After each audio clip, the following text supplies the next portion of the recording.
grandissimo risultato, un risultato che premia un lavoro importante, un lavoro impressionante di questa società che è nata solo 4 anni fa e dalla sua storia ha fatto solo successi e solo promozioni. È un successo importante che io vorrei dedicare in maniera particolare alla città di Mantova, perché Mantova ha bisogno di sport, siamo affamati di sport, ci piace lo sport, noi mantovani amiamo veramente lo sport e ci meritiamo queste categorie.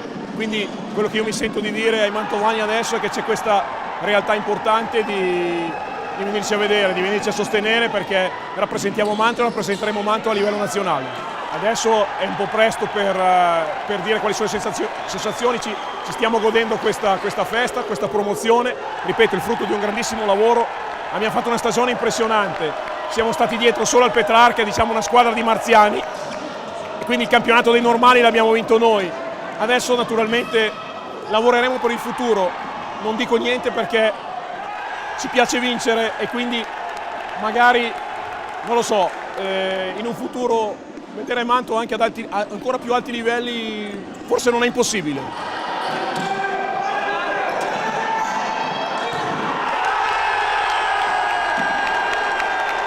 Per quest'ultima gara è stata sofferta come può essere tutte le finali, comunque direi che la squadra che meritava siamo noi, quindi siamo ben felici di aver portato la città di Mantova nella Serie A2. Ecco.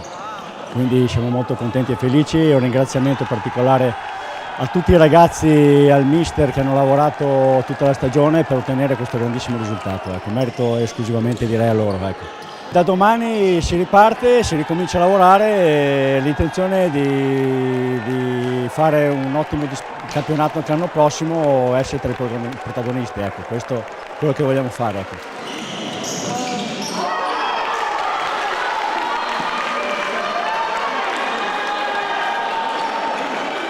Quando si arriva a questi livelli si soffre fino all'ultimo secondo, lo sapevamo, abbiamo passato un momento difficile, però abbiamo meritato questa promozione.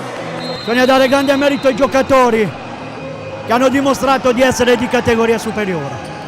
Gruppo di giocatori professionalmente eccezionali e meritano di aver raggiunto questa soddisfazione.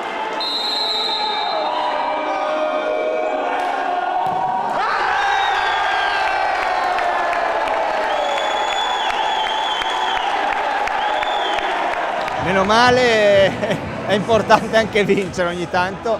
Bravissimi ragazzi, un bel gruppo, partita pazzesca, di esperienza, una bella realtà. Adesso dobbiamo capire come allargare il palazzetto a Lunetta per la Serie A2.